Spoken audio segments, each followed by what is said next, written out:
Since robot vacuum cleaners came out in the early 2000s, a lot has changed, but how much have they actually improved? At first glance, the disc-shaped designs remain the standard. Surely with newer cameras, better connectivity, and faster processing, there should be some improvements, right? Honestly, I've been pretty obsessed with this technology for years, and I've been testing a lot of robot vacuums for the past 10 years. So ultimately, are robot vacuums worth it in 2025? Well, there is one that I've been using in my home for about the past 10 months. So when Shark reached out and asked if they could send me their best robot and sponsor video, I told them I already have it. In fact, I've been using the PowerDetect NeverTouch Pro for almost a year now, and I actually really like it. Specifically, it passes 4 key tests that I would argue make robot vacuums a great buy in 2025. The categories, of course, are clean quality, how well does it actually get things clean, autonomy, visibility, and maintenance. And I'll explain what all of those mean throughout this video, but for each, we'll talk about what new technology exists in that category that may be different in 2025 versus previous years, as well as what this specifically does well and maybe where it comes short. So first, let's start off with a little rundown of this setup. Unlike the early robo vacuums, this actually has 2 parts. There's the robot itself, which I actually brought up to my studio right here, and the NeverTouch Pro base. We named the robot Bruce, of course, and don't judge Bruce if he's a little dirty. He's definitely been working a lot. So this can interestingly work on its own without the base if you wanted it to. So this vacuum will drive around, it has a bumper on the top, it has sensors, and on the bottom you can see it has a fairly interesting setup that allows it to basically never get tangled with hair or anything else. Like if it sucks stuff up, I think maybe once ever I've had to untangle anything here, which is really impressive for a robot vacuum. That was something that most really struggled with for a long time. On the top you can see a little rotating brush that helps to push debris in towards the center, and this combination allows it to vacuum both hardwood floors and carpets. And you'll see there are 3 buttons on the top. So as I mentioned, this could work even without the base. If you ever wanted to, say, spot clean somewhere in your office or a different floor on your house, you could just bring this here. It has a little dustbin on the bottom that you could manually clean if you wanted to, but ultimately you're almost always going to be using it with the base. And here we get one of our first major improvements. The robot actually detects dirt and can increase passes to get all of it cleaned up. Or when it's close to the edge, it actually shoots out a little burst of air to push the dirt from tricky corners into the center and right into its path, which in my opinion is a pretty genius solution to the otherwise huge problem for robot vacuums being corners. But when I first heard about this, I thought it could have perhaps been a gimmick because so many robot vacuums I've tested always struggled with corners, but honestly, I was wrong. After 10 months, I can say this actually does a pretty fantastic job with both corners and anywhere else. So let's do a little demo right now. Let's do a little test run where I can show you what I'm actually talking about. So for the first test being some hardwood floors, I have really dark floors, so it's hard to find things that are actually visible. So I've got some dryer lint just kind of thrown around there.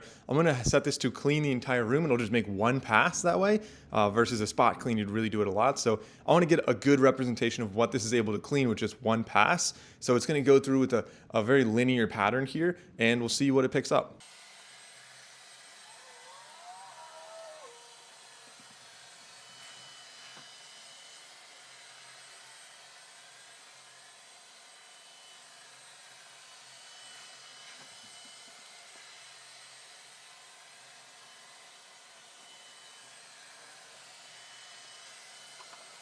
So it looks like the vacuum did a pretty good job, except for 2 little particles that it like threw over by accident with the brush in the front, and it just missed those. Maybe it would have got those later on a second pass. But now let's move on to the next test. Now for test number 2, I kind of went overboard with some Gold Bond on some shoes, and as you can see, made a gigantic mess here. So hopefully the mop works. Let's just run it and see what happens.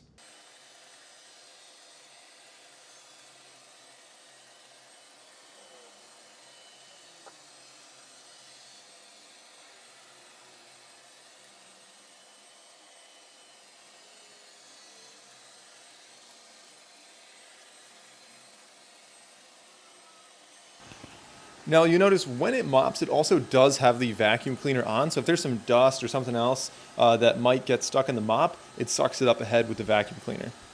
And the back, the little mop pad, actually scrubs back and forth. So it oscillates to really, I guess, get up stains and do a better job mopping.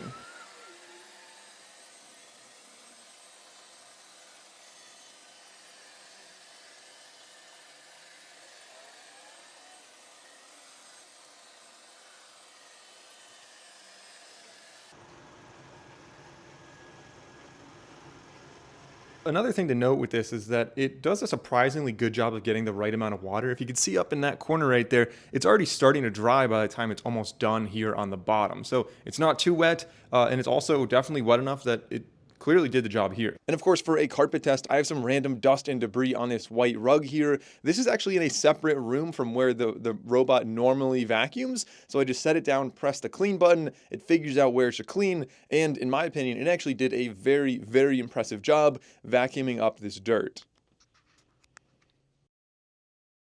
Now, getting back to the base station, this also has several major improvements as well over the previous models. For one, the base is pretty compact, it's pretty quiet, it's odor-free, and it maintains the robot for at least a month at a time. Additionally, when the robot is out vacuuming, so you'll notice like there's no mop base in the bottom of this, but this is able to mop. It leaves the mop pad on the base. So when the robot is ready to mop, it'll come back, the base station sucks out all the dust, it fills the tank with a clean mopping solution, attaches the mop automatically, and then the robot's ready to mop. And when mopping, we see 3 more intelligent design features with the mop on here. One is related to carpet. So if you could imagine unintelligent robo vacuums or mops would likely just clean, say, a ketchup stain on a hardwood floor and then drag that dirty mop over your maybe white carpets. And honestly, that would stain everything. The solution that this came up with is the mop actually lifts up when it detects carpet. It carefully drives over it, and the lifting mechanism not only helps it to keep carpets clean, so it lifts it when it drives over it, but it also helps it to not get stuck in any other situations. Whether that is a little bump or the edge of a carpet or any kind of anything like that, this will really pretty much never get stuck. Now, secondly, mopping is intelligent in regards to the stain sensing. So much like it was able to detect dirt when vacuuming, it can do the same with stains. So it'll increase the effort in that area to ensure a proper clean. And thirdly, it's able to mop edges. So you might not really see how this could, but what it does is the mop will extend outward to reach the corners. And in my opinion, this is pretty impressive. For a little circle like this to be able to get corners is really quite difficult. And then of course, how well does it actually mop? Now this is a bit subjective, but sometimes I forget what my floors looked like when I didn't have a robot vacuum. Then one day, about a week and a half ago, I paused the robot mid-clean while I was like moving furniture. I just wanted it out of the way. And I accidentally left him there in the corner of my kitchen for a couple of days. And 2 days later, like my floor was embarrassingly dirty and full of crumbs and whatever else. So it kind of just makes you realize like how much this thing actually does on a daily basis. Even if you want to do your own deep clean once a week or once every other week, that's fine. But this really saves you from having to vacuum or sweep or mop on a near daily basis, especially in an area like a kitchen or a dining room. Then we have that next category that I would argue is the most improved aspect here and probably the most important as well. And that is autonomy. How autonomous are robot vacuums in 2025? So if the point of a robot vacuum is to save you time, like I said, by cleaning every single day so you don't have to sweep, but then you spend 15 minutes a day plugging it in, cleaning sensors, getting it unstuck, or even just emptying the dustbin, then are you really saving time? I would argue no. Fortunately, base stations kind of solved a lot of that problem for a little while of, recharging it and cleaning out the dustbin, but you still need a robot that doesn't get stuck and doesn't get lost and actually does a good job. So as mentioned before, this clearly has some pretty capable sensors able to detect like stains and dirt, but it can also help it to avoid trouble. And as I mentioned, the lifting mechanism prevents it from pretty much ever getting stuck on carpet edges or bumps or anything like that. So in my 10 months of using this robot, the only time it ever really got stuck was if I accidentally placed a chair a little bit too close to the base station and it wasn't able to navigate around and go in there. And it'll kind of just die in its place, but that's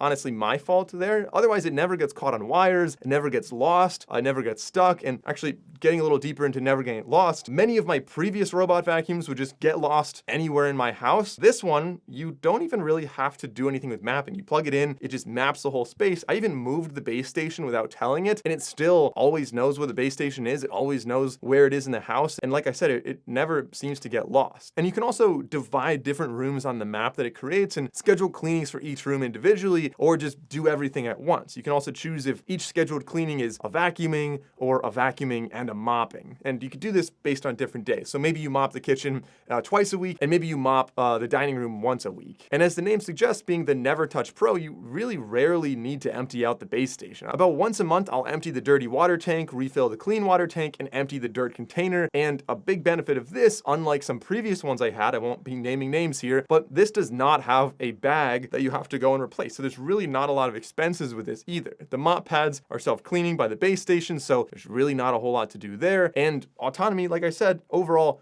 really strong with this robot vacuum. Category 3 is the visibility. And by this, I mean, how easy is it to forget you even have a robot vacuum? In the past, it was absolutely impossible because the base station used to be so incredibly loud every time it sucked the dirt out of any robot vacuum, but this one is surprisingly quiet. So it sucks for a little bit longer of a time, but it uses a much lower volume, so you can still hear it if you're in the room with it, obviously, or even the adjacent room, but if you're upstairs, you won't hear it. It doesn't interrupt phone calls, and thanks to the little filter on the top, it also doesn't smell at all. Like it's really, you don't know it's even there when it's doing its thing. And finally, what I would say is a very important category. This is maintenance. Ultimately, robot vacuums have always been good the first couple times you use them, but if they require a lot of maintenance, maybe not everyone's keeping up with that, maybe that's gonna be more expensive and annoying. Well, with this one, while you should occasionally wipe down the robot to ensure there's no dust on the sensors, that is pretty rare. The spinning brush lasts a very long time, and there's otherwise almost no maintenance to do with the robot. The base station has no bags, so you don't have to buy anything to maintain that other than maybe a new fresh scent pack if you want every now and then. Honestly,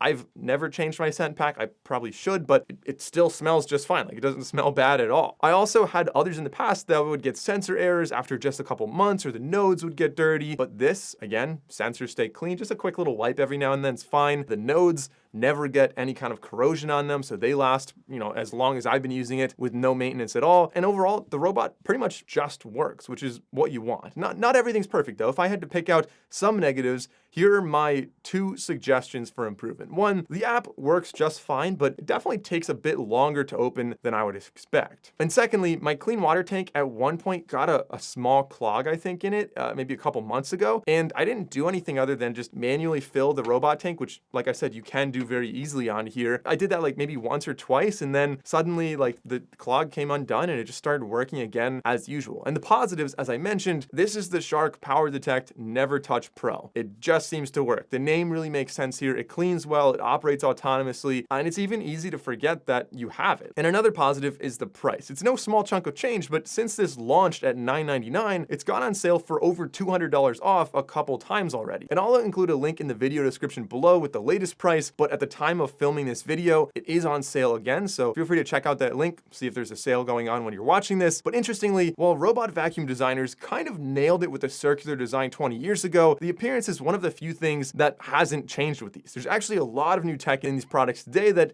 I would say if you can afford it, they're definitely worth it in 2025. They save you a lot of time, and they finally are what I think robot vacuums always wanted to be, as an autonomous little thing that just keeps your floors clean.